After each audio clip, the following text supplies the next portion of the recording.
हम आ चुके हैं अपने लेवल 7 पे जिसपे हम पढ़ने वाले हैं methods and recursion in Java. Methods basically function ही है। जो फंक्शन हमने, अगर आप और प्रोग्रामिंग लैंग्वेजेस से आ रहे हो तो आपने जहाँ वहाँ पे जो फंक्शंस पढ़े थे वही यहाँ पे मेथड्स है। बस मेथड कैसे हमारे डिफरेंट है फंक्शन वो हम देखने वाले हैं और रिकर्जन को समझेंगे कि रिकर्जन हमारा होता क्या है। और कुछ प्रैक्टिस क्वेश्चंस को आगे हम वीडियो में देखेंगे। पिछली वीडियोस में हमने मोस्टली अपने जो भी बेसिक था हमारी जावा का वो कंप्लीट कर लिया और नेक्स्ट वीडियो से हम पढ़ेंगे ऑब्जेक्ट ओरिएंटेड प्रोग्रामिंग, अपने ऊप को हम पढ़ेंगे। तो आज की वीडियो में हम मेथड्स एंड रिकर्जन पढ़ने वाले हैं, तो स्टार्ट करते हैं आज की। तो अब बेसिकली जो हमारे फंक्शन है, जैसे कि फंक्शन हमारे क्या होते हैं, अगर हम जैसे हमारे पास एक टीवी का रिमोट होता है तो उसमें हमारे पास कुछ बटन्स होते हैं और हर एक बटन का एक पर्टिकुलर टास्क होता है। जैसे कि हमारे पास है वॉल्यूम अप का बटन है, वॉल्यूम डाउन का बटन है। तो वॉल्यूम अप क्या करेगा, वॉल्यूम को अप करेगा। तो अब यहाँ पे उनका भी कुछ कोड लिखा होगा, उस हिसाब से वो क्या कर रहे होंगे, हमें वॉल्यूम बढ़ा के दे रहा है, वॉल्यूम कम करके दे रहा है, पर हमें तो केवल एक बटन को क्लिक करने पड़ रहा है और हमारे पास पूरा टास्क कंप्लीट होके आता है। तो यहाँ पे एक उन्होंने वॉल्यूम अप के जो पूरा कोड था उसको अलग कर दिया और जो वॉल्यूम डाउन था उसका अलग कर दिया। ऐसा तो है नहीं है कि हम वॉल्यूम अप कर रहे हैं तो वॉल्यूम कम हो रहा है, ऐसा तो है नहीं। तो यहाँ पे क्या होता है, हम पर्टिकुलर एक ब्लॉक ऑफ कोड को सेपरेट कर देते हैं अपने कोड से और उसको जब हम कॉल करना चाहते हैं तो हम जब उसको कॉल कर सकते हैं। ठीक है, जैसे हम बटन पे क्लिक करते हैं तो हमारे वॉल्यूम जाता है, volume जाता है। तो सेम ऐसे ही उन्हीं को हम बोलते हैं फंक्शन के। इसका मतलब है कि हाँ वो पर्टिकुलर क्या करता है, कोड एक फंक्शन है। यानी कि हमने एक, मान लो एक सम का हमने एक फंक्शन बना दिया जिसमें दो नंबर्स को ऐड कर, और उन दो नंबर्स को ऐड करने पे अब हमें बार बार वो चीज ही नहीं लिखनी पड़ेगी, वो पूरा कि हमें यहाँ पे हमने यहाँ पे दो नंबर्स लिए और उनको फिर हम ऐड करें, तो ये चीज हमें बार बार नहीं लिखनी। अब सीधा सीधा हम क्या करेंगे, नंबर डालेंगे कि इन दो नंबर का सम चाहिए, बस। और पूरा वो अपने आप जनरेट हो जाता है। ये सब अभी मैंने जो बोला वो कैसे होगा वो हम देखेंगे। सबसे पहले हम समझते हैं कि मेथड्स और फंक्शन, इन दोनों को हम पैरेलली यूज कैसे कर सकते हैं। जैसे कि कभी मैं बोलूंगा फंक्शन, कभी बोलूंगा मेथड। तो मेथड हमारा बेसिकली क्या है, तो यहाँ पे क्या है, basically when we write the function inside the class then it is called method. यानी कि जब हम कोई एक फंक्शन को क्लास के अंदर लिखते हैं, जैसे कि हमारे पास एक, क्योंकि हम जानते हैं हमारी जो जावा है वो एक क्या है, ऑब्जेक्ट ओरिएंटेड प्रोग्रामिंग लैंग्वेज है। तो उसमें जितनी भी चीजें हम देखते हैं वो क्लासेस के अंदर लिखते हैं। जैसे कि हम एक, जब भी एक फाइल बनाते हैं तो एक क्लास जनरेट होके आ जाती है हमारी, फिर उसके अंदर हम अपना मेन फंक्शन बनाते हैं पब्लिक स्टैटिक वॉइड में। तो यहाँ पे सारी चीजें क्या होती है, क्लासेस में। तो यहाँ पे जब हम फंक्शन लिखेंगे तो वो भी हमारे एक क्लास के अंदर ही आएगा। जो मेन फंक्शन है वो तो हमारे एक क्लास के ही अंदर तो है।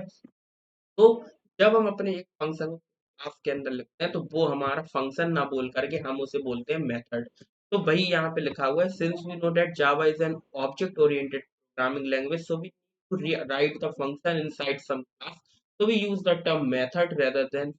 यानी कि हम क्या करते हैं कि जब भी हम क्लास के अंदर कोई फंक्शन लिखते हैं तो उसको हम मेथड बोलते हैं, बस। और बाकी आप मेथड फंक्शन को पैरेलली यूज कर सकते हो, ऐसा कुछ है नहीं है, आप दोनों टर्म को ऐसे यूज कर सकते हो, समझ में आने वाला है। तो अब हम आगे बढ़ते हैं और देखते हैं कि अपने जो फंक्शन है, जो मेथड है अपना, को हम कैसे डिक्लेयर करेंगे, उसका सिंटेक्स क्या होता है जावा में। तो चलिए बढ़ते हैं अपने बीएस कोड। तो यहाँ पे हम जल्दी से सेवेंथ डॉट जावा नाम से अपनी फाइल बना लेते हैं। तो जैसे ही हमने सेवेंथ डॉट जावा अपनी लिखी तो हमारे पास सेवेंथ नाम की क्लास आ गई। तो यही क्लास है, यहाँ पे क्या होता है जावा में, हमारी क्लास ऑटोमेटिकली जनरेट होके आती है जो भी हम फाइल का नाम देते हैं। तो एक सेवेंथ क्लास हमारे पास आ चुकी है और इसके अंदर हम सारी चीजें करते हैं। जैसे कि हमने यहाँ पे अपना फंक्शन लिखते थे, main function public static void main. तो हमने लिखा तो ये हमारा इस क्लास के अंदर ही रहता है। अब मान लो हम एक, अब यहाँ पे हम प्रिंट कराना चाहते हैं गुड मॉर्निंग। यहाँ पे आप क्या कहोगे, सिंपल सा आप SYSO लिखोगे और यहाँ पे लिख दोगे गुड मॉर्निंग।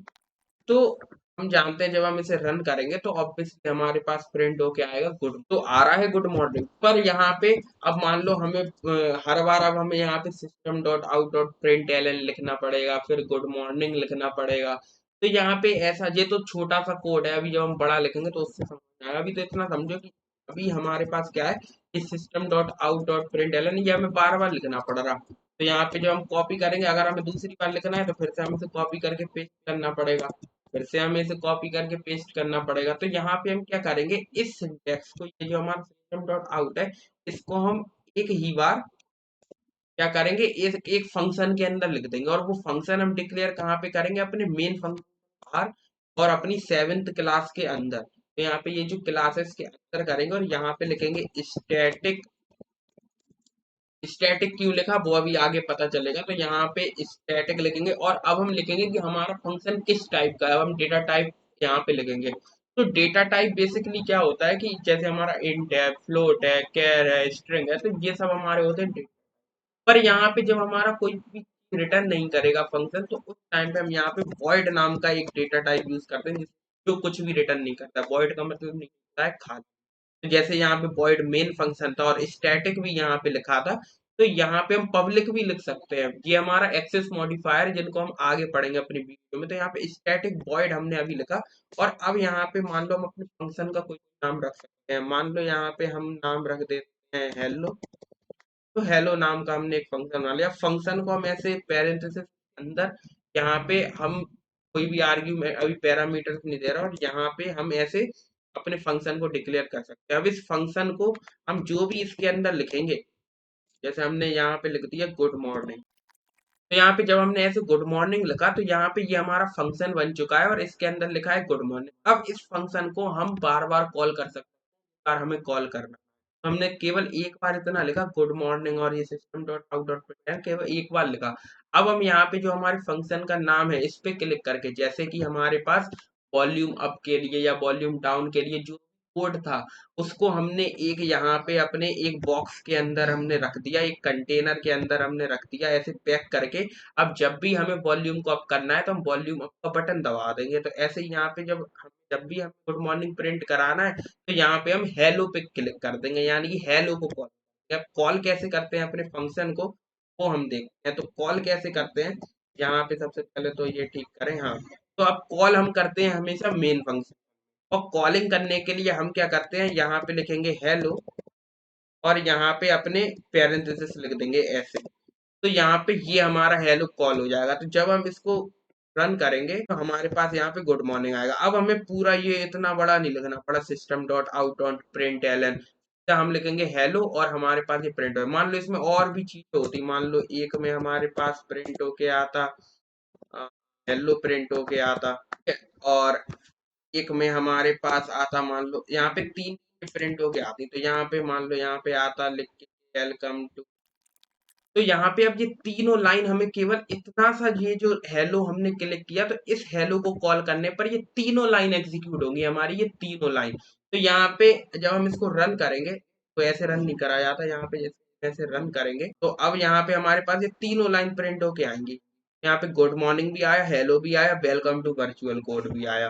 तो यहाँ पे केवल हेलो अकेला कॉल करने से हमारे पास आ रहा है। मान लो अगर हमें दोबारा से इन तीनों लाइन को प्रिंट कराएं, दोबारा से हमें लाइन को नहीं लिखना है। हम यहाँ पे सिंपली अपने फंक्शन का नाम लिखेंगे, पैरेंथेसिस लगाएंगे, और हमने इस फंक्शन को कॉल कर लिया। और यहाँ पे सीधे से अब यहाँ पे 2 बार हमारे पास आ जाएंगे, 3 बार पहले प्रिंट होके आएंगी, फिर 3 बार प्रिंट। तो यहाँ पे ऐसे सिलेक्ट करके नहीं करते, यहाँ पे डायरेक्ट रन करेंगे हम। तो यहाँ पे पहले good morning hello welcome to virtual code print हो गया है, फिर दोबारा से। तो यहाँ पे ये 6 लाइन हमें नहीं लिखने पड़ी, केवल ये 2 लाइन हेलो लिखने से हमारे पास ये हो। जब भी हमें कोई भी कोड को बार बार यूज करना है, तो हम उसको एक जगह रख देते हैं, एक जगह बना के। अब जब भी हमें उसे यूज करना है, तो हम उसको क्या करते हैं, उसके नाम से कॉल करते हैं। तो यहाँ पे हमने बना के रख दिया एक अपना एक फंक्शन, हमने बना के रख दिया, एक मेथड बना के रख दिया, जिसमें ये 3 चीजों को प्रिंट कराता है, और उसका नाम है हेल्प। और ये वॉइड हमने लिखा है, इसका मतलब कि कुछ भी रिटर्न नहीं करता है। और यहाँ पे स्टैटिक हमने लिखा है, यानी कि ये स्टैटिक मेथड है। अब यहाँ पे अगर हम स्टैटिक ना लिखते, तो क्या ये कोई दिक्कत देता? बिल्कुल दिक्कत देता। यहाँ पे अगर हम स्टैटिक हटा दें, तो यहाँ पे हम देखेंगे ये हेलो में रेड लाइन आने लगी है। अगर हम इसको करें, तो यहाँ पे हम देखेंगे हेलो में रेड लाइन आने लगी है, जब हमने स्टैटिक। तो जब हम स्टैटिक को यूज करेंगे, तो हम यहाँ पे ऐसे डायरेक्टली कॉल कर सकते हैं अपने फंक्शन को। पर यहाँ पे जब भी हम स्टैटिक को यूज नहीं करते हैं, तो हमें फिर यहाँ पे इसका ऑब्जेक्ट बना के, जो 7th क्लास हमारी है, इसका एक ऑब्जेक्ट बना के अपने हेलो फंक्शन को कॉल करना। नहीं तो ऐसे हम डायरेक्टली कॉल नहीं कर सकते। तो वो भी हम देख लेते हैं। तो उसको देखने के लिए हम सबसे पहले तो अपने पहले देखते हैं कि डिक्लेयर कैसे करते हैं थोड़े, और अभी तो हमने बिना पैरामीटर्स के यूज किया था फंक्शन। अब विद पैरामीटर्स हम देखेंगे कि फंक्शन हमारे कैसे कॉल होते हैं, कैसे हम उन्हें कैसे डिक्लेयर करते हैं, ये सारी चीजें देखेंगे। फिर हम इसको समझेंगे कि स्टैटिक हमारा आने से क्या होगा। तो यहाँ पे अभी स्टैटिक लिख देते हैं, और यहाँ पे स्टैटिक हमने लिख दिया। तो अब हम इसे डायरेक्ट कॉल कर सकते हैं इसके नाम से, हेलो और ऐसे लिख के। तो यहाँ पे अब हम आते हैं अपनी स्लाइड। तो यहाँ पे हमने क्या देखा, विदाउट पैरामीटर का हमने जो पैरा एग्जाम्पल है वो हमने देख लिया। पहला एग्जाम्पल था स्टैटिक वॉइड, और हमने यहाँ पे कोई भी स्टैटिक हमने समझ लिया। वॉइड हमारा क्या है, एक डेटा टाइप है जो कुछ भी रिटर्न नहीं करता। ये हमारे फंक्शन का नाम है, इसलिए मैंने अपना नाम रखा कि उसकी जगह आप कोई भी नाम लिख सकते हो। तो यहाँ पे फिर हम लगाएंगे पैरेंथेसिस, और करली ब्रेसेस के अंदर ब्लॉक ऑफ कोड जो भी है वो हम उसके जो हम बार बार एग्जीक्यूट चाहते हैं। तो ये हमने समझ लिया। तो ये थे हमारे विदाउट पैरामीटर्स, और यही सेम हमारा फंक्शन लिखा हुआ है, बस यहाँ पे स्टैटिक नहीं लगा। तो इस वाले को अभी समझेंगे थोड़ी देर में। तो यहाँ पे सबसे पहले देखते हैं कि विद पैरामीटर्स भी हम फंक्शन को यूज कर सकते हैं। जैसे कि हम मान लो चाहते हैं दो नंबर्स का सम करना, तो यहाँ पे हम क्या करते हैं, इस वाले फंक्शन को अभी के लिए करते हैं प्रिंट आउट। और यहाँ पे मेन फंक्शन के अंदर हम चाहते हैं कि हम दो नंबर्स को अपने सम करना चाहते हैं। के लिए हम एक फंक्शन बनाते हैं जिसका नाम हम मान लो अभी स्टैटिक टाइप का हम एक फंक्शन बनाते हैं, और ये हमारा रिटर्न करेगा। और क्या रिटर्न करेगा, एक इंटीजर वैल्यू रिटर्न करेगा। तो यहाँ पे इंट हमने लिख दिया। रिटर्न कीवर्ड जैसे हमने देखा था, रिटर्न क्या करता है, हमारी कुछ भी चीज यहाँ से जो भी होगा उसको फेंकेगा, और हमें यहाँ पे मेन फंक्शन में कैच करना पड़ेगा। तो यहाँ पे स्टैटिक इंट हमने लगा, इंट मतलब कि इंटीजर टाइप की वैल्यू को रिटर्न करेगा हमारा ये फंक्शन, और इसका नाम हम रख देते हैं सम, क्योंकि ये क्या करेगा, सम कैलकुलेट। यहाँ पे पैरेंथेसिस के अंदर हम यहाँ पे दो पैरामीटर्स लेंगे जिनके बीच में क्या होगा, हमारा सम कैलकुलेट हो जाएगा। तो यहाँ पे एक हम लेंगे इंट ए, और एक लेंगे इंट बी, यानी कि दो इंटीजर वैल्यूज हमारी एज अ पैरामीटर हम यहाँ पे लिखेंगे, यानी कि आर्ग्यूमेंट में हम पास करेंगे। अब ये पैरामीटर आर्ग्यूमेंट क्या होते हैं उनको अभी हम समझ। तो यहाँ पे इंट ए हमने लगा, इंट बी, यानी कि ये दो पैरामीटर्स हैं जिनको जिनके बीच में हमारा कोई भी ऑपरेशन है वो परफॉर्म होगा। तो यहाँ पे ये दो पैरामीटर्स आएंगे हमारे जब हम इन्हें कॉल करेंगे। तो यहाँ पे स्टैटिक इंट हमने लिखा, और यहाँ पे सम हमारे फंक्शन का नाम है, और दो पैरामीटर्स हमने। अब यहाँ पे हम रिटर्न क्या कर रहे हैं, यहाँ पे हम रिटर्न कीवर्ड का यूज करेंगे, और रिटर्न क्या करेगा हमारा ए प्लस बी, मतलब कि इन दोनों का सम करके ये हमें फेंकेगा कि भैया लोग कैच कर लो इसे, ये इन दोनों का सम कर देगा और हमें फेंक देगा। तो ये हमारा एक क्या है, एक पर्टिकुलर लॉजिक को हमने एक ब्लॉक ऑफ कोड के अंदर बंद कर दिया। तो अब जब भी हम इनको दो नंबर देंगे तो ये क्या करेगा, वो दो नंबर इसके अंदर कॉपी हो जाएंगे, एक कॉपी हो जाएगा ए के अंदर, एक कॉपी हो जाएगा बी के। फिर वो यहाँ पे आएगा तो ए प्लस बी हो जाएगा, उन दोनों नंबर ऐड हो जाएंगे, और रिटर्न क्या करेगा, उन्हें फेंक देगा हमारे पास। तो यहाँ पे हम उन्हें कैच कर लेंगे। कैसे कैच करेंगे, कैसे फेंकेगा वो हम हैं। तो एक हमने फंक्शन तो बना लिया यहाँ पे, ठीक है, सम का। और सम में ये लॉजिक लगा लिया कि ए प्लस बी होता है सम, ठीक है। अब मेन फंक्शन में हम क्या करेंगे, मेन फंक्शन में हम यहाँ पे अपने सम को कॉल करेंगे, सम को कॉल करेंगे। और यहाँ पे अब हमें देना पड़ेगा आर्ग्यूमेंट, यानी कि दो हमें ऐसी वैल्यूज देने पड़ेंगी जिनके बीच में हमें सम कैलकुलेट करना है। तो यहाँ पे इंट ए लिखा हुआ है, इंट बी। तो यहाँ पे ए की जगह जो देना है वो हम पहले लिखने, मान लो 3 हमने लिख दिया, और फिर यहाँ पे कॉमा लगा हुआ है तो कॉमा लगा देंगे। फिर इंट बी लिखा हुआ है तो बी के अंदर हमें एक इंटीजर देना है जो कि बी के अंदर चला कॉपी हो जाए। तो यहाँ पे 4, और जो भी हमारा सम आएगा उसको हम कैच करेंगे किसके अंदर। ये तो हमने फंक्शन को कॉल कर दिया, सम को हमने ऐसे पैरेंथेसिस लगा के कॉल कर दिया, और 3 को लिख दिया। अगर पैरामीटर है तो 3 को लिख दिया। अब यहाँ पे इसको हम कैच करने के लिए एक हम वेरिएबल बनाएंगे इंट, और इसका नाम हम दे देंगे सम, ठीक है। एक हमने सम नाम का वेरिएबल बनाया जिसका नाम हमने सम दे दिया। और यहाँ पे सम को हमने, या सम मान लो अभी ये एक से लग रहा है पर ऐसा कोई दिक्कत आएगी नहीं, पर यहाँ पे हम नाम दे देते हैं ए।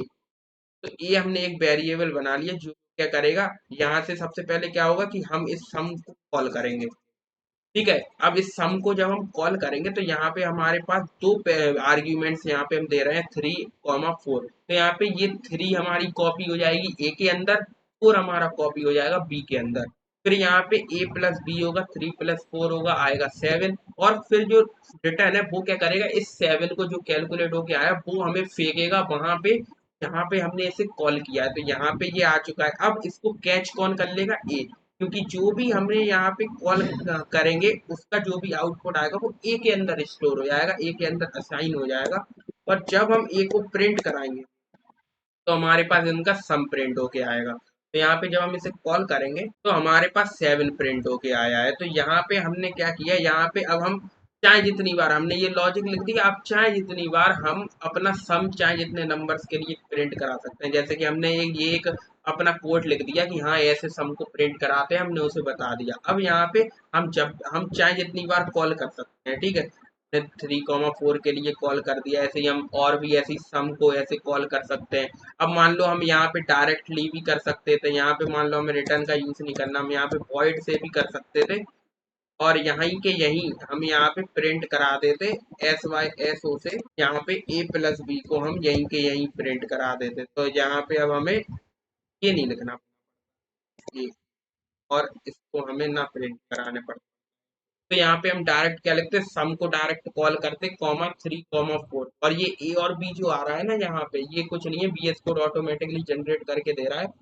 बता रहा है कि ए के अंदर आ जाएगा 3, बी के अंदर आ जाएगा 4। तो ये हमें बता रहा है, समझा रहा है कि यहाँ पे देखो सम, और हमने इसे कॉल किया, ये सम हमारे फंक्शन का नाम है, इसको हमने कॉल किया, ए के अंदर 3 कॉपी हो गया, बी के अंदर 4, और फिर हमने इसको प्रिंट करा, यहीं के यहीं हम प्रिंट करा देंगे, तो केवल कॉल करने की जरूरत पड़ेगी।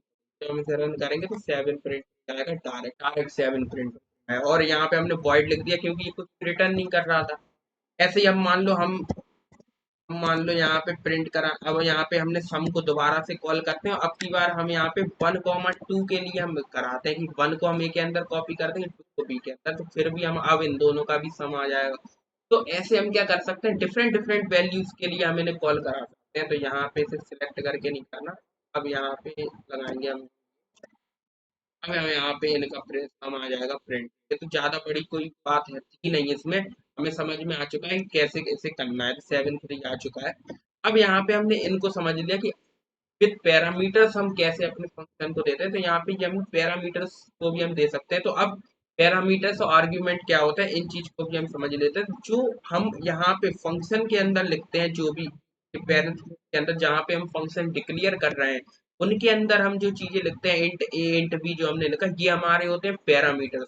और जो हम कॉलिंग के टाइम पे पास करते हैं, जैसे कि हमने 3 लिख दिया, 4 लिख दिया, तो ये हमारे होते हैं आर्ग्यूमेंट्स। बेसिकली आर्ग्यूमेंट्स हमारी होती है एक्चुअल वैल्यू। और यहाँ पे जो हम पैरामीटर्स में जो चाहती है वो इसकी कॉपी होके जाती है, कि ये 3 हमारा कॉपी हो गया ए के अंदर, 4 हमारा कॉपी हो गया बी के अंदर, और फिर इसका सम जो भी हुआ वो हो गया। तो यहाँ पे ये हमारी यहाँ से जाती है, इनके अंदर स्टोर हो जाती है, फिर यहाँ पे ये प्रिंट हो जाता है। आई होप आपको समझ में आया फंक्शन हमारे डिक्लेयर कैसे होते हैं, इन्हें कॉल कैसे करते हैं। तो ये कॉल करने का तरीका भी हम देखेंगे। अब यहाँ पे हमने ये तो समझ लिया विद पैरामीटर्स और विदाउट पैरामीटर्स, पर एक हम रह गया जो है हमारा स्टैटिक का मतलब क्या है।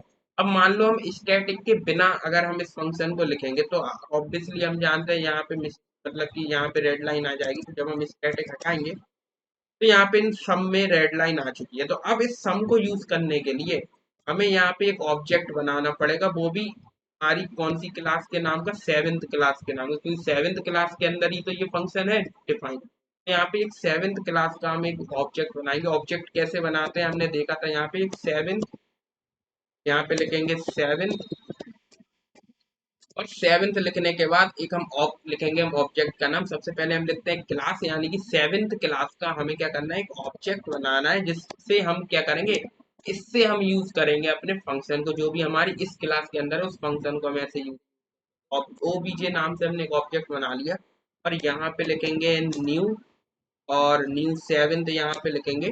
तो यहाँ पे हमारा ये ऑब्जेक्ट बन जाएगा ओबीजे, जो कि हमारी 7th क्लास का ऑब्जेक्ट है। अब यहाँ पे ओबीजे के द्वारा हम यहाँ पे एक्सेस कर सकते हैं अपने सम को, और अब यहाँ पे हम वैल्यूज दे सकते हैं। तो मान लो अब यहाँ पे हम वैल्यूज देंगे, तो अब हमारे पास क्या होगा, अब हमारे पास कोई भी रेड लाइन नहीं आई रेड लाइन, और आसानी से हमारा सम प्रिंट होके आ जाएगा। तो यहाँ पे आसानी से हमारा सम प्रिंट होके आ चुका है 8। तो जब भी हमें क्या है कि अब ये क्लासेस ऑब्जेक्ट क्या है, ये हम अपनी नेक्स्ट वीडियो में देखेंगे। पर अभी हम क्या करते हैं, स्टैटिक को यूज करके अभी करते हैं, जिससे हम डायरेक्ट कॉल कर पाए। ठीक है, इसलिए हम स्टैटिक को यूज कर रहे हैं। स्टैटिक लगा के हम डायरेक्ट से कॉल कर सकते हैं, हमें यहाँ पे ये ऑब्जेक्ट बनाने की जरूरत है नहीं। तो यहाँ पे सम को हम डायरेक्ट कॉल कर सकते हैं, यहाँ पे कुछ आर्ग्यूमेंट्स को यहाँ पे पास कर। तो यहाँ पे ये हमारी आर्ग्यूमेंट्स होते हैं, ये पैरामीटर, इनको भी हमने समझ लिया, और स्टैटिक हटाने पे क्या होगा ये भी हमने समझ लिया।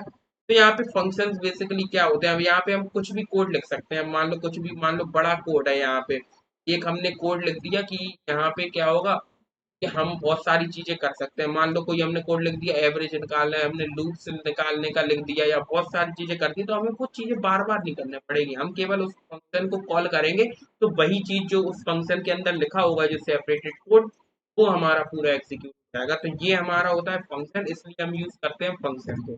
तो यहाँ पे कोई एक प्रोग्राम छोटा सा बना के देख लेते हैं जिससे फंक्शन ऑन क्लियर हो। तो यहाँ पे हम क्या करते हैं, ये सम को हम क्या करते हैं, कॉमेंट आउट कर देते हैं, और इस वाले को भी कमेंट आउट कर देते हैं। अब यहाँ पे हम कोई एक दूसरा फंक्शन बनाते हैं, एक मान लो हम एवरेज निकालने का फंक्शन बनाते हैं, ठीक है। और एवरेज निकालने का फंक्शन हम कैसे बनाएंगे, यहाँ पे हम सबसे पहले एक इंट टाइप का बनाएंगे, और यहाँ पे लिख देते हैं स्टैटिक, जिससे हम इसे डायरेक्ट कॉल कर पाए। तो स्टैटिक, हमने स्टैटिक टाइप का हम एक फंक्शन बनाएंगे, एक इंट टाइप का, जो कि इंटीजर वैल्यू रिटर्न करेगा, यानी कि एवरेज वैल्यू जो भी आएगी उसको रिटर्न करके फेंकेगा। हम जहाँ पे कॉल करेंगे उसको हम वहां पे कैच करके एक वेरिएबल के अंदर स्टोर कर देंगे। तो यहाँ पे स्टैटिक इंट टाइप का एक फंक्शन बनाएंगे जिसका नाम हम रख देते हैं एवीजी, यानी कि एवरेज।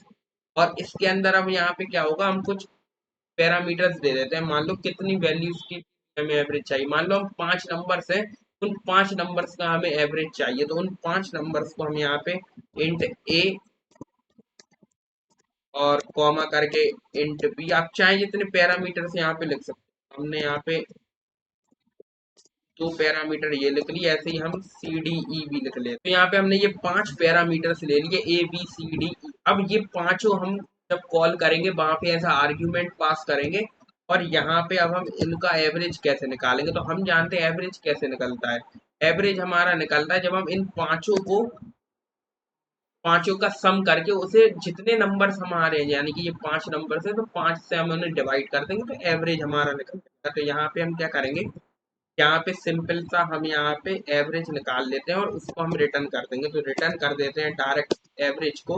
तो यहाँ पे एवरेज हम कैसे निकालेंगे, क्या हम ऐसे भी कर सकते हैं, एक एवरेज नाम का कोई वेरिएबल बना लेते हैं, और इस एवरेज नाम के वेरिएबल में हम सबसे पहले एवरेज निकाल लेते हैं। एवरेज कैसे निकालेंगे, A plus plus plus T plus E, और फिर इन सबको हम क्या करेंगे, ऐसे पेरेंथेसिस लगा के इनको हम डिवाइड कर देंगे 5 से। यहाँ पे डिवाइड कर देंगे 5 से, तो इनका एवरेज हमारे पास कैलकुलेट होके आ जाएगा, वो हमने स्टोर करा दिया एवरेज के अंदर, और एवरेज को हम रिटर्न करा लेंगे यहाँ पे। तो रिटर्न हम करा देंगे एवरेज को, एवरेज को हमने रिटर्न करा दिया। तो ये हमने एक अपना लॉजिक लिख लिया एक फंक्शन के अंदर, कि ये हमारा एक फंक्शन है, एक मेथड है, इसके अंदर हमारा क्या होता है कि एवरेज कैलकुलेट करने का एक मेथड पूरा लिखा हुआ है, कि ऐसे हम एवरेज कैलकुलेट करते हैं। अब हमें केवल वैल्यूज को पास करना है कि किन के बीच में हमें एवरेज कैलकुलेट करना है, बस हमें यहाँ पे ये चीजें होके आ जाएंगी। तो यहाँ पे हमारे फंक्शन का नाम है एवीजी, और यहाँ पे मेन फंक्शन के अंदर इसे कॉल कर सकते हैं। मान लो अब यहाँ पे हम कॉल करने के, अब बस हमें यहाँ पे कमांड देना है कि इन इनके बीच में हमें एवरेज परफॉर्म करना है। तो यहाँ पे हम सबसे पहले एवीजी लिखेंगे, और इसको हम क्या करते हैं, जो भी हमारा आउटपुट जो यहाँ पे रिटर्न एवरेज रिटर्न करके दे रहा है ना, एवरेज फेंक के हमें दे रहा है, तो इसको कैच करने के लिए हम एक वेरिएबल लिख लेते हैं। वेरिएबल हम ए लिख लेते हैं, और ए वेरिएबल के अंदर क्या करेंगे, जो भी ये फेंकेगा उसको हम कैच कर लेंगे, ए वेरिएबल के अंदर डाल देंगे, और फिर ए को प्रिंट करा लेंगे। तो ए के अंदर फिर हम यहाँ पे कॉल करेंगे एबीजी को, एबीजी को कॉल करेंगे ऐसे, देखो यहाँ पे लिख के भी आ गया था डायरेक्ट। तो एबीजी मान लो एक हम वैल्यू दे देते हैं 1, एक वैल्यू दे देते हैं 2, एक वैल्यू दे देते हैं 3, एक वैल्यू दे देते हैं 4, एक वैल्यू दे देते हैं 5। तो यहाँ पे 1 2 3 4 5 हमने दे दिया, और यहाँ पे अब क्या होगा, इन पांचों का हमारे पास एवरेज कैलकुलेट होके आ जाएगा। अब हमें ये बार बार नहीं लिखना पड़ा, हमने सिंपल सा एक बार एवरेज लिख दिया। अब यहाँ पे डायरेक्ट एवरेज प्रिंट होगा और ए के अंदर स्टोर हो जाएगा। तो जब हम इसे रन करेंगे, अभी तो कुछ नहीं होगा क्योंकि हमने यहाँ पे केवल ए को अभी हमने प्रिंट नहीं करा है। तो यहाँ पे एस वाई एस ओ करके यहाँ पे हम ए को करेंगे, तो यहाँ पे ए हमारा डायरेक्ट प्रिंट। तो यहाँ पे एवरेज हमारा प्रिंट होके आ जाएगा, 3 हमारा एवरेज आया है, ठीक है। तो इसको हम क्या कर सकते हैं, इसको हम एक system dot out dot print ln के अंदर भी डायरेक्ट हम इसे प्रिंट करा सकते हैं। तो इसको अगर हम कॉल कराएं, इसके अंदर भी हम इसे कॉल करा सकते हैं। तो इसको हम यहाँ से कट करेंगे और इसके अंदर लिख देंगे। तो इसके अंदर हम डायरेक्ट इसे कॉल कर सकते हैं। तो ये क्या करेगा, डायरेक्ट यहाँ पे कॉल होगा, यहीं के यहीं रिटर्न होके यहाँ पे ये कैच हो जाएगी वैल्यू, यहीं आ जाएगी एवरेज की वैल्यू, और वो हमारी प्रिंट हो जाएगी। तो यहाँ पे कॉल हमने कर लिया एवीजी को, और डायरेक्ट हमें ऐसे प्रिंट भी कर सकते हैं। तो इसके अंदर भी हम कॉल करा सकते हैं। यहाँ पे 3 हमारा आ चुका है। तो ऐसे हम कॉल करते हैं अपनी वैल्यूज को, ऐसे हम फंक्शंस को बनाते हैं। फंक्शंस अब यहाँ पे देखो, यहाँ पे हमें बार बार इस पूरी ये दो लाइन है एवरेज को कैलकुलेट करने की, इनको नहीं लिखना पड़ा, डायरेक्ट हमने केवल वैल्यूज दी और हमारे पास एवरेज कैलकुलेट हो गया, क्योंकि हमने डायरेक्ट कॉल कर लिया है इन्हें। तो ऐसे ही अब हम दूसरी वैल्यूज के लिए भी कर सकते हैं। ये हमने फंक्शन बना लिए, ए बी जी हमारा एक फंक्शन है जो कि हमारे एवरेज कैलकुलेट करके देता है। तो हमने ऐसे फंक्शन बना लिए, ऐसे आप बहुत सारे फंक्शन बना सकते हो अपने प्रोग्राम में। आपने एक सम का बना लिया, एवरेज का बना लिया, और जो भी आपको कराना है बस उसको कॉल करो, पैरामीटर आर्ग्यूमेंट पास करो, और आपकी चीजें कंप्लीट होके हो जाए। तो यहाँ पे हमने इनको देख लिया कैसे हम कॉल करते हैं, कैसे डिक्लेयर करते हैं। अब आगे बढ़ते हैं। तो यहाँ पे हमने देख लिया कि विद पैरामीटर्स भी देख लिया, विदाउट पैरामीटर्स भी कैसे डिक्लेयर करते हैं, उन सबको देख लिया। और हम मेथड को कॉल कैसे करते हैं अपनी जावा में, वो भी देख लिया। तो फॉर स्टैटिक मेथड के लिए तो हम डायरेक्ट कॉल करते हैं जैसे हम कर रहे थे। तो यहाँ पे डायरेक्ट कॉल करने के लिए हमने यहाँ पे सिंपली आयुष लिखा और यहाँ पे पैरेंथेसिस लगा दी, जो भी हमारे फंक्शन का नाम है वो लिखा, और ऐसे डायरेक्ट जब इसमें पैरामीटर्स नहीं है तो वो ऐसे डायरेक्ट कॉल हो जाएगा। और पैरामीटर्स हैं तो यहाँ पे आर्ग्यूमेंट्स दे दो। अब यहाँ पे नॉन स्टैटिक मेथड, जहाँ पे स्टैटिक नहीं लगा तो वहां पे हम ऐसे क्लास लिखेंगे, फिर ऑब्जेक्ट बना के हम उसको कॉल कर सकते हैं। और फिर अगर हमारे पास आर्ग्यूमेंट्स हैं तो यहाँ पे तो भी हम क्या कर सकते हैं, इसको हम डायरेक्ट भी कॉल कर सकते हैं अगर स्टैटिक नहीं, पर ये नॉन स्टैटिक है हमारा ये वाला। तो यहाँ पे हमने क्लास से ऑब्जेक्ट बनाया, फिर ऑब्जेक्ट के थ्रू ने सम को अपने कॉल किया। तो ऐसे हम कॉल करते हैं, ये हमने सीख लिया है। अब हम आगे बढ़ते हैं। अब हम यहाँ पे पढ़ने वाले मेथड ओवरलोड। अब मेथड ओवरलोडिंग क्या होती है, बेसिकली मान लो हमने एक फंक्शन बनाया अपना सम का। अब किसी ने मान लो अभी हमने 2 नंबर को केवल सम करने का फंक्शन बनाया, पर कोई कह रहा नहीं हमें 3 भी सम करना है। तो आप चलो आप क्या कहोगे, एक दूसरा फंक्शन बना दोगे और 3 को भी आपने फिर ऐसे ऐसे करके आप ऐसे बना सकते हो। देखते हैं क्या होता है अभी। तो यहाँ पे लिखा हुआ है having same name but different parameters, यानी कि जब हम अपने फंक्शन को नेम सेम देते हैं तो यहाँ पे क्या होगा, हम यहाँ पे नेम तो सेम सेम नेम के हम बहुत सारे फंक्शन बना सकते हैं, पर उनके अंदर जो पैरामीटर्स हैं वो हमारे डिफरेंस होने चाहिए। मान लो किसी के अंदर एक है, किसी के अंदर एक भी नहीं है, किसी के अंदर दो है, तो यहाँ पे सेम पैरामीटर्स नहीं होने चाहिए। यानी दो फंक्शन हमने सेम नाम के बनाए, दोनों के अंदर दो दो पैरामीटर है, तो ऐसा नहीं होना चाहिए अगर हम सेम नाम रख रहे हैं फंक्शन के। तो देखते हैं क्या होता है मेथड ओवरलोडिंग। तो मेथड ओवरलोडिंग क्या होता है इसको जरा समझते हैं। तो इसको अभी हम हटाते हैं और इसको भी हम हटाते हैं, और अपने सम वाली चीज को जरा समझते हैं, ठीक है। तो सम वाले को हम जरा अपने करते हैं। तो अभी हमारे पास एक सम है, एक सम नाम का फंक्शन है, ये हमारा ऐसा है। अब मान लो एक और हम सम नाम का फंक्शन बनाए स्टैटिक, और यहाँ पे हम क्या करते हैं, इसी को हम कॉपी कर लेते हैं। और एक और अगर हम सेम नाम का फंक्शन बनाना चाहें तो यहाँ पे देखो रेड लाइन आ गई, वो कह रहा है भाई आप सेम नाम के फंक्शन, दो सेम नाम के फंक्शन नहीं बना सकते। पर यहाँ पे अगर हम यहाँ पे एक और पैरामीटर ऐड कर दें, मान लो इंट सी, हमने यहाँ पे एक पैरामीटर और ऐड कर दिया, तो अब यहाँ से ये रेड लाइन गायब हो चुकी है। तो यहाँ पे क्या होता है, जब भी हम यहाँ पे क्या कर सकते हैं, हमारे कुछ ऐसे फंक्शंस जिसमें नाम तो उनके सेम है, पर वहां पे उनके अंदर जो पैरामीटर्स उन्हें दिए गए हैं वो हमारे डिफरेंट है। यानी कि इसके अंदर दो थे, इसके अंदर तीन है। तो ऐसी चीज हम कर सकते हैं। तो इसी को हम बोलते हैं मेथड ओवरलोडिंग, यानी कि फंक्शन ओवरलोडिंग भी कह सकते हैं या मेथड ओवरलोडिंग भी कह सकते हैं। यहाँ पे हम सेम नाम के फंक्शंस बना सकते हैं, बस उनके अंदर जो पैरामीटर्स हैं उनको उनके नंबर डिफरेंट होने चाहिए। यानी कि दो यहाँ पे हैं ए और बी, तो यहाँ पे तीन हमने पैरामीटर। तो ऐसे हम लिख सकते हैं। अगर हम यहाँ पे मान लो इसको हटा देते तो रेड लाइन ऑब्वियसली आती, तो रेड लाइन आ चुकी है, ठीक है। तो ऐसे हम यहाँ पे फंक्शन लिखते हैं। मान लो हमने एक और फंक्शन लिख दिया, ठीक है, एक और हमने फंक्शन लिख दिया, और यहाँ पे अभी भी रेड लाइन आ रही है, पर इसमें रेड लाइन नहीं आ रही, इन दोनों में अभी भी रेड लाइन आ रहा है क्योंकि ये दोनों सेम है। तो यहाँ पे अगर मान लो हमने एक और पैरामीटर लिख दिया, तो यहाँ पे इसको डी लिखना पड़ेगा। तो यहाँ पे अब हमारे पास रेड लाइन नहीं आ रही है। तो यहाँ पे हमने क्या एक देखने को मिल रहा है, यहाँ पे नाम तो इनके सेम है फंक्शन के, पर यहाँ पे इनके जो पैरामीटर्स हैं वो डिफरेंट डिफरेंट है। तो ये हमारी होती है मेथड ओवरलोडिंग। तो जब हम इसे कॉल करेंगे तो इजीली हमारे ये कॉल भी हो जाएंगे। तो मान लो यहाँ पे हमने ऐसे सम 2,3 को किया, ठीक है, कॉल हो गया। तो यहाँ पे ऐसे ही हम सम दो नंबर्स का कर लेते हैं, 1,2,3, ठीक है। और ऐसे ही हमने एक और सम फंक्शन को कॉल किया, और उसके अंदर अब की बार हमने लिख दिया 1,2,3,4, ठीक है। तो अब ये यहाँ पे अपने आप पहचान जाएगा यहाँ पे जितने आर्ग्यूमेंट है, यानी कि ये वाला सम फंक्शन में दो आर्ग्यूमेंट है, तो यहाँ पे ये दो वाले पैरामीटर पे जाएगा और इसके अंदर जो भी टास्क होगा वो परफॉर्म करेगा। और फिर हमारे 1, 2, 3 यहाँ पे तीन पैरामीटर है, तो जहाँ पे भी सम नाम के फंक्शन में तीन पैरामीटर होंगे उस वाले पैरामीटर को कॉल कर, उस वाले फंक्शन को कॉल करेगा। ऐसे यहाँ पे चार पैरामीटर है, तो चार आर्ग्यूमेंट है, तो यहाँ पे चार पैरामीटर वाले फंक्शन को देखेगा और उसको कॉल करेगा। तो ये ऑटोमेटिकली करता है। तो यहाँ पे ऐसे जब हम कॉल करेंगे तो यहाँ पे होगा, अगर हम मान लो इसके हम डिफरेंट डिफरेंट चीजें कर रहे होते हैं, मान लो दो वाले में हम प्लस कर रहे हैं, तीन वाले में हम मल्टीप्लाई कर रहे हैं, और चौथे वाले में हम डिवाइड कर रहे हैं, तो भी हमारा ये सही आएगा।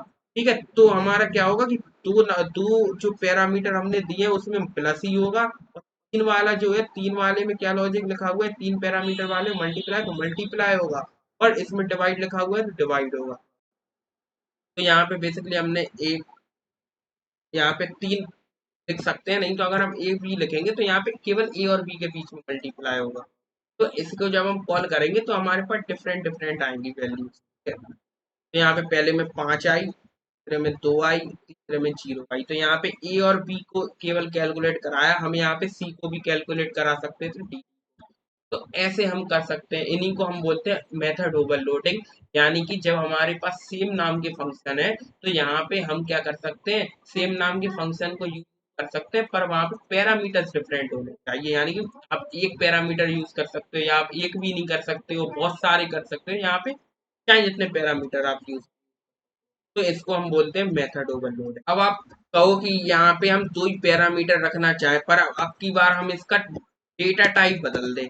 मान लो यहाँ पे वॉइड था, तो यहाँ पे अगर हम इसको इंट कर दें मान लो, तो अब क्या रन होगा, नहीं होगा। केवल पैरामीटर हम चेंज कर सकते हैं जब ही हमारा फंक्शन वैलिड है। अगर आप डेटा टाइप को चेंज करके आप सेम नाम का फंक्शन सेम पैरामीटर वाला लिखोगे तो नहीं चलेगा। तो यहाँ पे क्या होगा, पर यहाँ पे अगर हम देखें, यहाँ पे अगर हम इसमें पैरामीटर्स को चेंज कर, यानी कि हम यहाँ पे इसको हटाएं, और ये जो तीन पैरामीटर वाला है ना, इसमें हम इंट लिख सकते हैं, इसमें हम इंट लिख सकते हैं। तो यहाँ पे जब हम इंट हमने लिखा तो यहाँ पे कोई भी दिक्कत नहीं आनी चाहिए। तो बेसिकली यहाँ पे रेड लाइन इसलिए आ रहा है क्योंकि हमने यहाँ पे रिटर्न करना पड़ेगा, क्योंकि हमने इंट लिखा है तो एक इंटीजर वैल्यू रिटर्न करेगा। तो यहाँ पे a प्लस बी को हम ऐसे रिटर्न करेंगे, तो अब रेड लाइन नहीं आएगी। तो यहाँ पे इंट हम ऐसे तो यूज कर सकते हैं जब पैरामीटर डिफरेंट हो, पर यहाँ पे हम सेम नाम के फंक्शन दो ऐसे यूज नहीं कर सकते जिनके पास पैरामीटर सेम है, नाम भी सेम है, बस उनके डेटा टाइप आपने चेंज कर दिया, आप सोच रहे हो कि ये डिफरेंट हो गया, नहीं है। ठीक है, तो ऐसे हम मेथड ओवरलोडिंग करते हैं। केवल हमारे पास क्या होना चाहिए, हमारे जब नाम सेम है फंक्शंस के, तो हमारे पैरामीटर्स डिफरेंट होने चाहिए, या तो जीरो पैरामीटर हो, या चाहे जितने पैरामीटर्स उसमें आप लगा सकते।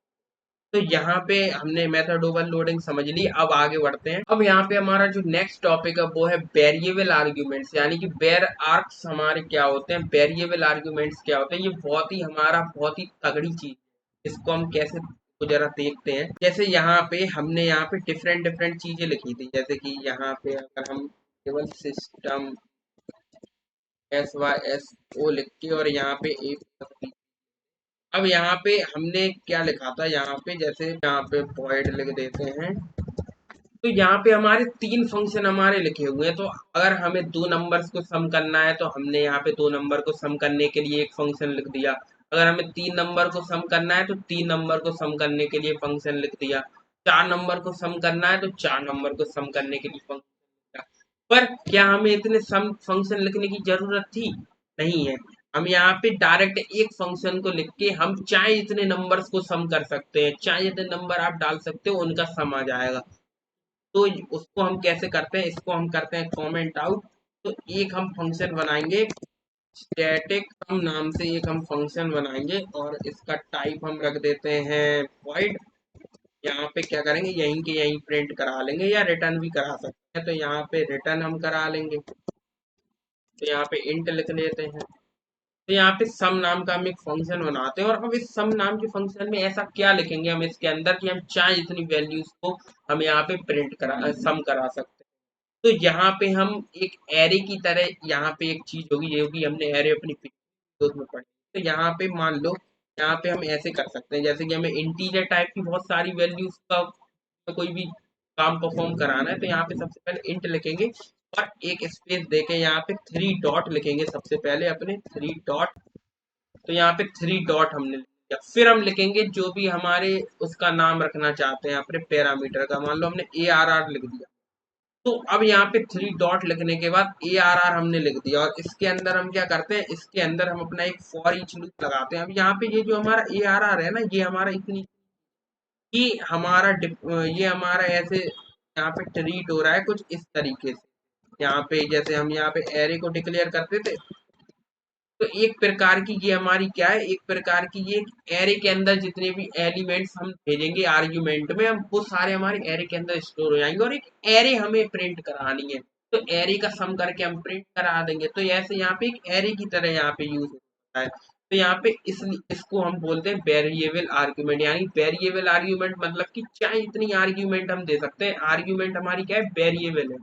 तो नाम से ही समझ में आ रहा है। तो यहाँ पे हम फॉर ईच लूप लगाएंगे और फॉर ईच लूप के अंदर मान लो हम यहाँ पे इंट और उसको नाम दे देते हैं एलिमेंट और यहाँ पे लिख देते हैं ARR। और यहाँ पे अब एलिमेंट को 1 बाय 1 करके हम क्या करेंगे, प्रिंट कराते जाएंगे। और यहाँ पे सम हम क्या करते हैं, इंट सम, और यहाँ पे एक वेरिएबल बनाते हैं सम नाम का जिसके अंदर अभी 0 स्टोर है। ठीक है, क्या यहाँ पे हम सम 1 लिख देते हैं। सम 1 क्या करेगा, जिसके अंदर अभी 0 स्टोर है और ये हमारा इंट टाइप का है और सम ही लिख देते हैं, कोई ये अभी इसके अंदर क्या है, हमारा इंट इंट टाइप का ये सम 0 है। अब यहाँ पे सम को हम हर बार करते जाएंगे प्लस प्लस।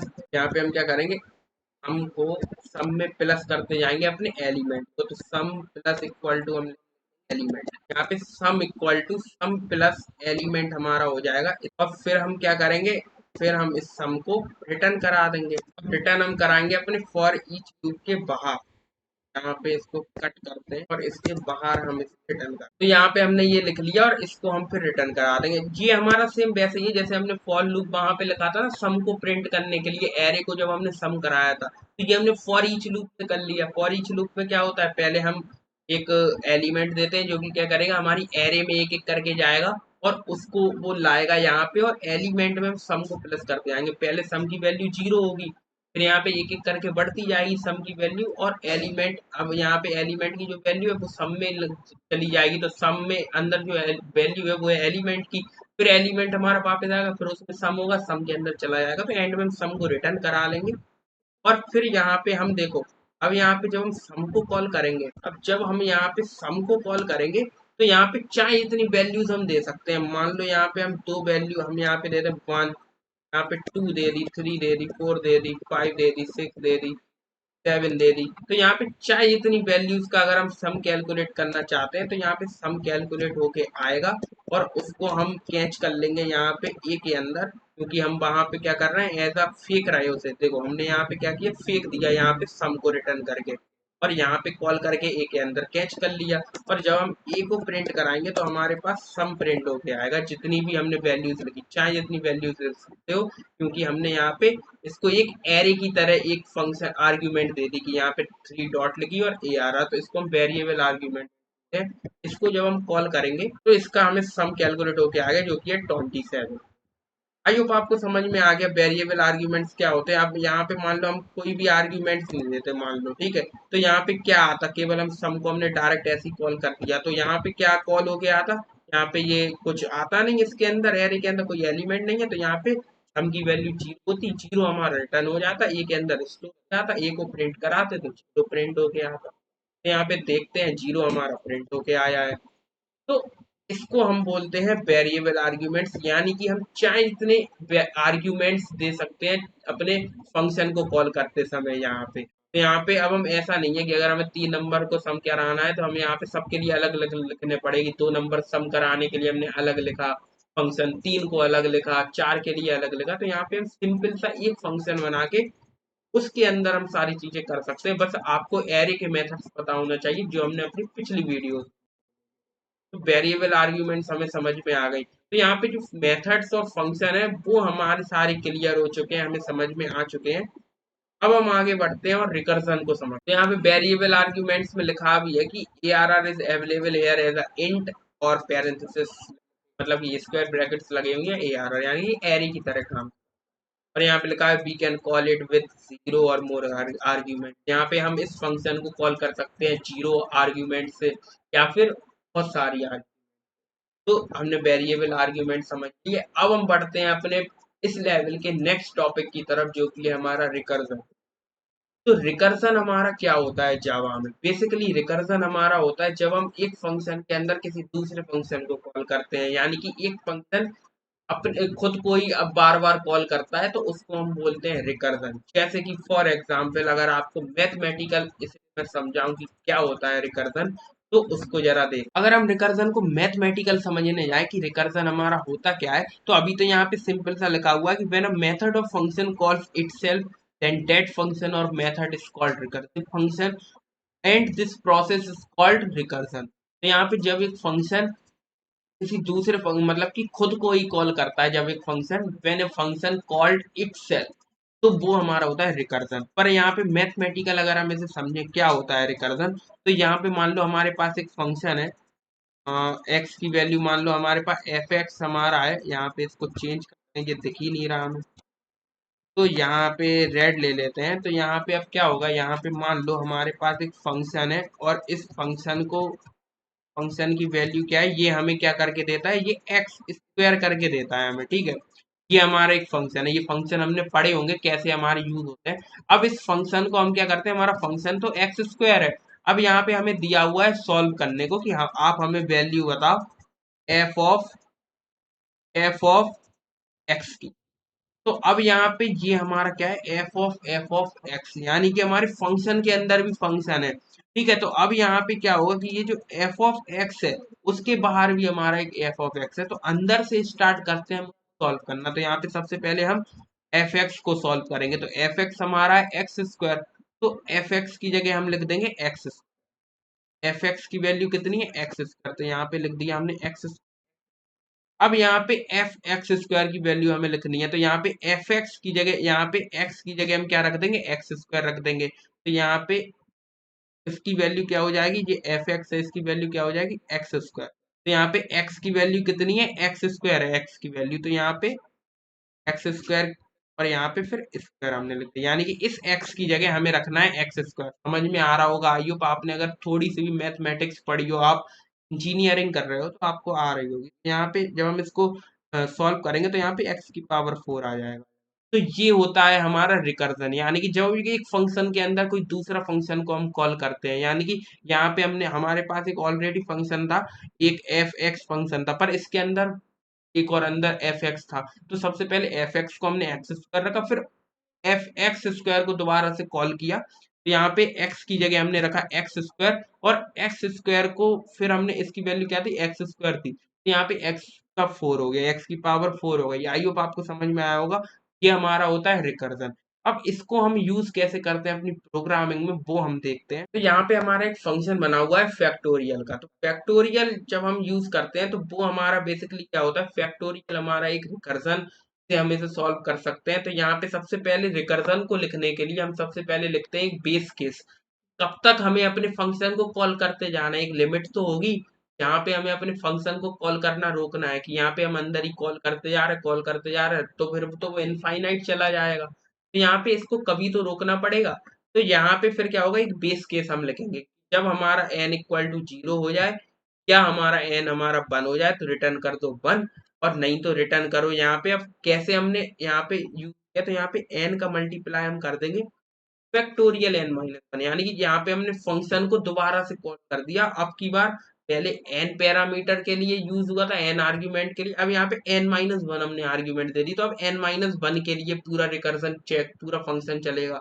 फिर यहाँ पे क्या होगा, एन जगह आ जाएगा n-1, अपने आप ही आ जाएगा, n की जगह n-1 आया, क्योंकि हम जानते हैं n-1 की जो वैल्यू है वो कॉपी होगी n के अंदर, ना कि हमारा डायरेक्ट उठ के आएगी। तो n-1 की वैल्यू कॉपी हो जाएगी n के अंदर, और फिर हमारा क्या होगा, यहाँ पे हमारे इसके लिए चल जाएगा। तो इसको जरा समझते हैं रिकर्जन हमारा होता क्या है। तो इसको हम करते हैं कमेंट आउट और अपने फैक्टोरियल का फंक्शन लिखते हैं। तो रिकर्जन हमारा क्या होता है उससे आपको आ जाएगा। तो यहाँ पे इसको भी हम, तो रिकर्जन हम समझ गए कि एक फंक्शन के अंदर जब हम उसी फंक्शन को दोबारा से कॉल कर देंगे तो वो हमारा रिकर्जन वहां। तो यहाँ पे हम फंक्शन बनाते हैं फैक्टोरियल नाम से, और स्टैटिक टाइप का बनाते हैं क्योंकि डायरेक्ट कॉल हम जिससे उसे करना है।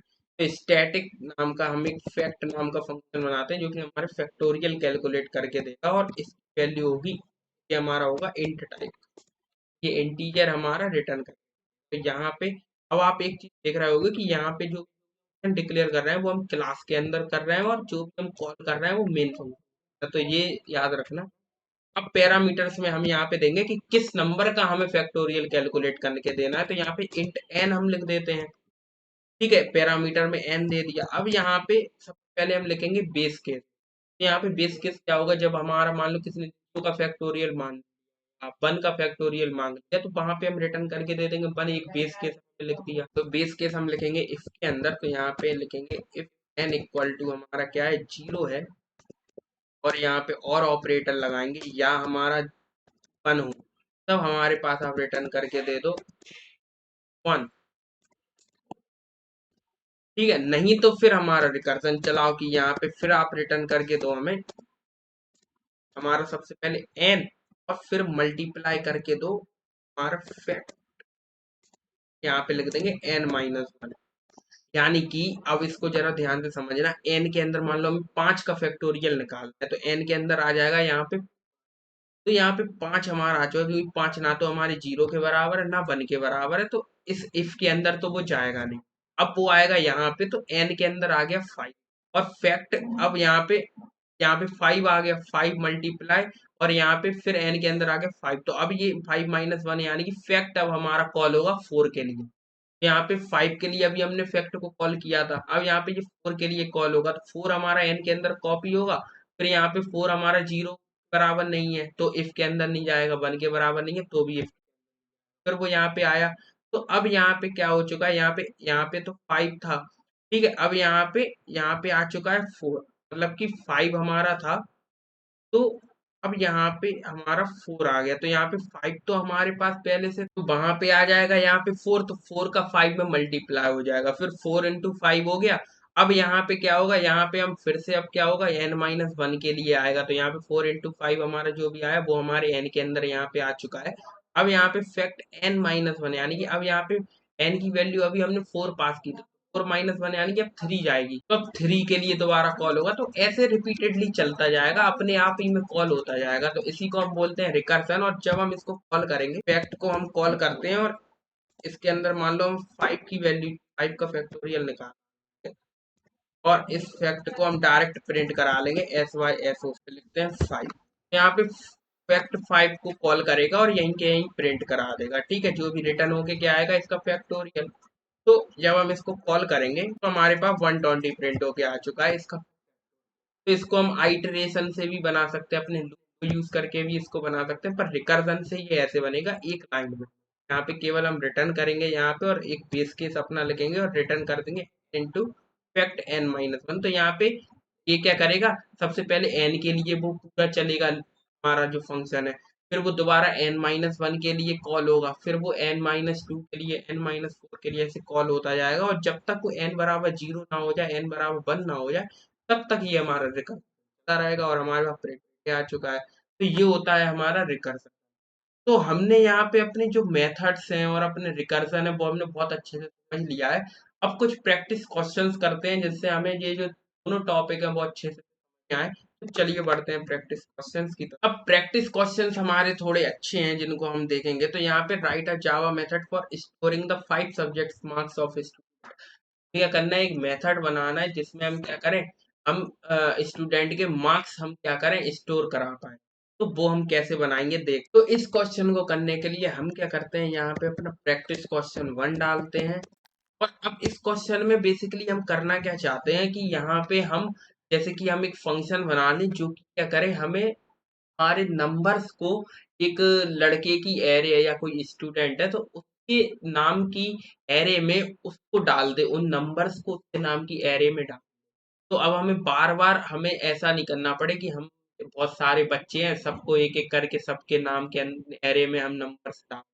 यहाँ पे सिंपली हम कॉल करें उस बच्चे का नाम, उस बच्चे की नाम की एरे दें और उसमें नंबर दें, तो हमारे पास उस बच्चे की एरे के नाम के अंदर उस नंबर वो वाले नंबर्स हमारे आ जाएं।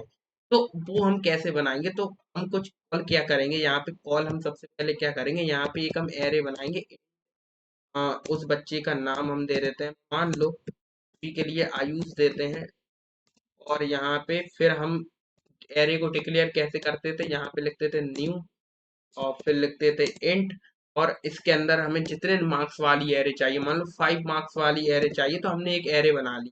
अब इस आयुष नाम की एरे में कुछ हमें नंबर्स को हमें डालवाना है, तो हम सिंपली क्या करें, अपने जो फंक्शन है उसको हम कॉल करें और नंबर्स दे दें, तो वो अपने आप हमें उस नंबर्स को डाल के दे दे। तो उसके लिए हम यहाँ पे अपना क्लास के अंदर अपना एक मेथड बनाएंगे।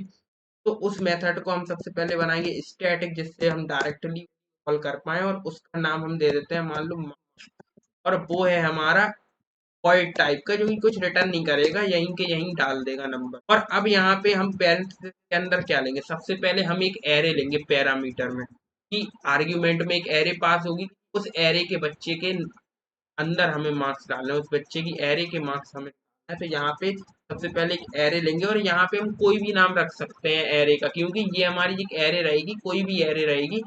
तो यहाँ पे आके नंबर कॉपी होंगे, वो हमारे मतलब कि वो एरे यहाँ पे कॉपी होगी और यहाँ पे वो एरे कॉपी होके यहाँ पे नंबर डल जाएंगे और ये वाली एरे वहां पे रिटर्न हो जाएगी, तो वहां पे उस एरे के अंदर तो वो हम कैसे करेंगे, यहाँ पे हम अपनी जैसे एरे को डिक्लेयर करते हैं वही लिखेंगे।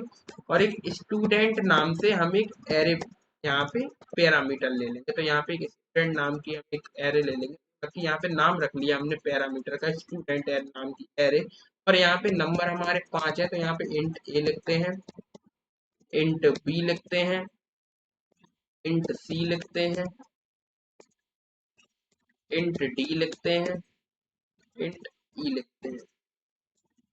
तो यहाँ पे हमने अपने पैरामीटर्स लिख लिए, एक हमारी एरे है, 5 हमारे मार्क्स है। अब यहाँ पे इन मार्क्स को हम कैसे डालेंगे, हम जानते हैं कि हमारी स्टूडेंट की कैसे हम डालेंगे, तो यहाँ पे मल्टीपल कर्सर्स हम बना लेते हैं। तो यहाँ पे हम क्या करते हैं, एक लिखते हैं स्टूडेंट, मतलब कि जो स्टूडेंट नाम की एरे जो हमने यहाँ पे ऊपर पैरामीटर में दी है, इस स्टूडेंट नाम की एरे के 0 इंडेक्स पे हम डाल देंगे ए को, ये वाला मार्क्स यहाँ पे आएगा।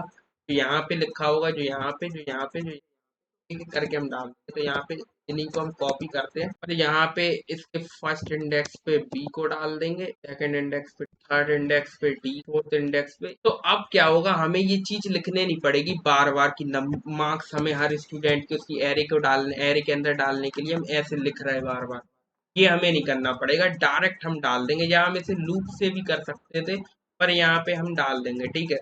तो अब यहाँ पे हम सिंपली क्या करेंगे, मान लो हमें आयुष नाम की एरे के अंदर मार्क्स डलते हैं, तो यहाँ पे सिंपली हम मार्क्स वाली फंक्शन कॉल करेंगे। तो यहाँ पे डायरेक्ट यहाँ पे देख सकते हैं, यहाँ पे आयुष लिख के आ गया, आयुष नाम की एरे को। अब यहाँ पे हमें पेरेंट ये स्क्वायर ब्रैकेट वगैरह कुछ नहीं डालने, बस यहाँ पे एरे का नाम डालेंगे एज आर्ग्यूमेंट। फिर ए हम जो देना चाहते हैं 42 हमने दे दिया, यहाँ पे 67 दे दिया, और यहाँ पे मान लो 79 दे दिया, 78 दे दिया, यहाँ पे 90 दे दिया, यहाँ पे हमने 36। तो यहाँ पे ये 5 मार्क्स हमने दे दिए जो कि हमारे आयुष वाली एरे के अंदर आने चाहिए, लाइन से हमने दे दी। और यहाँ पे अब हमने डायरेक्ट मार्क्स को कॉल कर दिया, बस इतनी सी लाइन लिखने से हमारे अब जितने भी नाम, अब मान लो हम बहुत सारे स्टूडेंट है, तो हम एक एरे बनाएंगे उस स्टूडेंट की, और हम ऐसे फंक्शन को कॉल कर देंगे, उस एरे का नाम यहाँ पे देके, तो हमारे पास बनते जाएंगे हमारे नंबर, बहुत सारी एरे बन जाएंगी, अलग अलग नंबर्स हमारे स्टोर उस एरे के अंदर, केवल इस फंक्शन को हम बार बार नहीं लगाएंगे। तो अब हम जब इसे कॉल करेंगे तो हमारे पास ये कॉल हो चुका है, तो हमारी आयुष के अंदर आ चुका है। और जब हम इसको प्रिंट कराएंगे, मतलब कि यहाँ पे हम एस वाई एस ओ कराएं और आयुष वाली एरे के हम सेकंड इंडेक्स के जो भी मार्क्स है उसको अगर हम प्रिंट कराना चाहते हैं, तो हमारे पास 67 प्रिंट हो गया है, 67 नहीं, बगल वाला 78 प्रिंट हो गया है। तो हम थर्ड इंडेक्स, सेकंड इंडेक्स 8 है, क्योंकि इंडेक्सिंग हो। तो यहाँ पे ऐसे हमारा ये स्टोर हो चुका है, हमारी एरे हमारी इसके अंदर स्टोर हो चुकी है मार्क्स, मतलब कि हमारी एरे आयुष के अंदर हमारे। तो ऐसे अब हम क्या करते हैं, डिफरेंट डिफरेंट स्टूडेंट के, मान लो हमें यहाँ पे एक और हम कोई एरे बनाए, जिस हम एरे बनाते, मान लो यहाँ पे हम एक एरे बना देते हैं। तो यहाँ पे इसके नाम के अंदर, इस एरे के अंदर भी कुछ एलिमेंट्स डालना चाहते हैं, इसको भी कॉपी करते हैं और यहाँ पे जब हम इसको अब कॉल कर लेते हैं देव के लिए, तो अब क्या होंगे, इसके मार्क्स भी अब हमारे स्टोर हो जाएंगे इस एरे के अंदर। बस हमें मार्क्स के नंबर देने पड़ेगा और यहाँ पे हमारे स्टोर होगा। यहाँ पे हमें बार बार इतना बड़ा नहीं लिखना पड़ा। तो ये हमारा होता है फंक्शन। इस फंक्शन को यूज करके अपने बना लिया। तो यहाँ पे हम देखेंगे 78 ऊपर वाले का आया और रन हो गया। तो यहाँ पे देव के अंदर भी है। तो अब हम आगे बढ़ते हैं और अपने सेकंड क्वेश्चन, अब सेकंड क्वेश्चन हमारा write a recursive function calculate sum of first n natural number.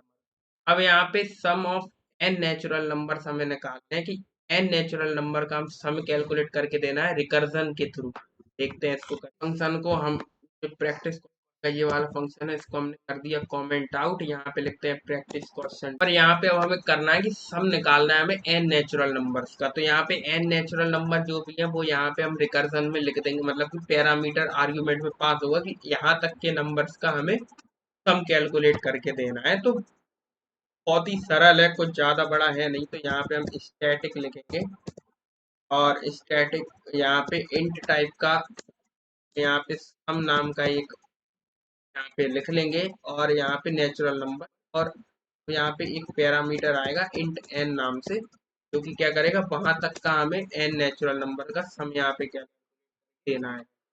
तो यहाँ पे अब यहाँ पे हम क्या करेंगे, पहले तो यहाँ पे एक बेस केस लिखेंगे कहाँ तक जाएगा, जब तक जो हमारा क्या है, कहाँ तक जाएगा हमारा जो हमारा एन है वो हमारा 0 है, तो वहाँ पे हम रिटर्न करा देंगे, या रिटर्न हम 0 करा देंगे, कोई दिक्कत नहीं है। यहाँ पे हम 0 रिटर्न करा देंगे। अगर हमारा इक्वल टू क्या है, 0 है, तो हम वहाँ पे रिटर्न करा देंगे 0। अब यहाँ पे हम इस रिकर्जन से कैसे करेंगे, यहाँ पे हम रिटर्न कराएंगे और अब की बार हम इसे रिटर्न कैसे कराएंगे, यहाँ पे रिटर्न कराएंगे और हर बार कैसे हम इसको प्लस करेंगे। तो यहाँ पे सबसे पहले हम एक वेरिएबल बनाते हैं int a नाम से, जिसको अभी हम दे देते हैं 0, और हर बार क्या होगा, ये हमारा प्लस होता जाएगा। तो यहाँ पे ए प्लस इक्वल टू हम यहाँ पे कर देंगे, या हमें ये जरूरत नहीं है ए 0 करने की, क्योंकि हम यहाँ पे रिकर्जन से इसे कर रहे हैं। तो यहाँ पे हम सिंपली क्या करेंगे, एन लिखेंगे और एन के अंदर हम प्लस इक्वल टू करके, प्लस और इक्वल टू कर, यहाँ पे हम इसी फंक्शन को कॉल कर देंगे दोबारा से एन माइनस वन के लिए। तो एन माइनस वन के लिए हम इसे कॉल कर देंगे। तो अब हमारा ये क्या होगा, ये हमारा रिटर्न, अब यहाँ पे ये रिटर्न करके देगा हमें पूरा इसका सम।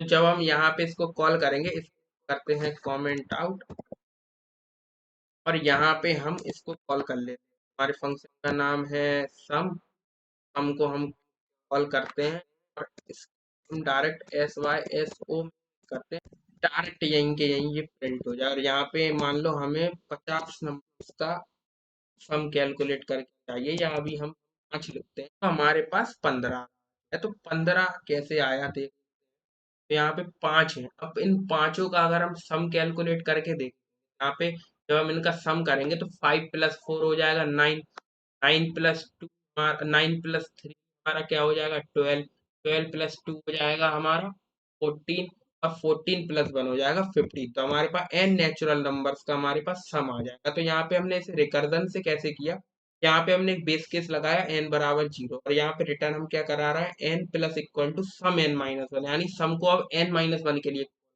सबसे पहले एन की वैल्यू हमारे पास रहेगी जो भी हमारी लास्ट वैल्यू, यानी कि यहाँ पे हमने 5 लिख दिया। तो यहाँ पे 5 हमने लिखा और यहाँ पे इसका मतलब क्या है, प्लस इक्वल टू का मतलब है कि n equal to n plus, यहाँ पे हम इसे ऐसे भी लिख सकते हैं n equal to n plus, तो हम ऐसे भी इसको लिख सकते हैं। तो इसी को लिखने का शॉर्ट फॉर्म था n प्लस इक्वल टू, तो यहाँ पे n equal to n plus one, यानी कि n के अंदर अभी ये 5 और फिर ये हमारे 4 के लिए कॉल हो गया, तो सेम ऐसे ही होगा, फिर यहाँ पे 4 और 5 जुड़ जाएंगे हमारे, और फिर हमारा उसके लिए कॉल होगा 3 के लिए, फिर 2 के लिए, तो ऐसे ऐसे करके वो कॉल होता जाएगा, सम होता जाएगा, और यहाँ पे हम प्रिंट करा देंगे सम।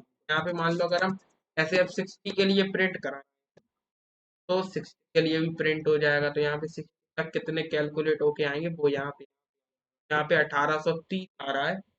तो ये हमारा आंसर है। तो सेकंड क्वेश्चन भी हमने बहुत अच्छे से, क्या आई होप आपको समझ में आया, नहीं आया वीडियो को रिवाइंड करके देखो, सारी चीजें क्लियर हो जाएंगी। हम बढ़ते हैं अपने थर्ड क्वेश्चन। तो अब हम आ चुके हैं अपने थर्ड क्वेश्चन पे, और आज के लिए ये जो थर्ड और जो फोर्थ और जो फिफ्थ है वो आपको घर से करना है, जिससे आपको जो सारी चीजें हैं ना वो आपको अच्छे से समझ में आए, क्योंकि जब आप ये 3 क्वेश्चन आप अच्छे से करोगे तब आपको सारी चीजें समझ में आएंगी। तो यहाँ पे जो भी चीज अगर समझ में नहीं आती है तो यहाँ पे इंस्टाग्राम पे आप जाके मुझसे पूछ सकते हो, नहीं तो ये आप अच्छे से ढूंढ धाड़ के आप इन्हें अच्छे से करो, समझो, जब आपको चीजें क्लियर होंगी। बाकी जो टॉपिक है वो मैंने बहुत अच्छे से समझा दिया है, तो इन तीनों चीजों को करना। मिलते हैं आपसे आज की वीडियो में इतना ही, और मिलते हैं आपसे नेक्स्ट वीडियो में, तब तक के लिए thanks for watching, take care and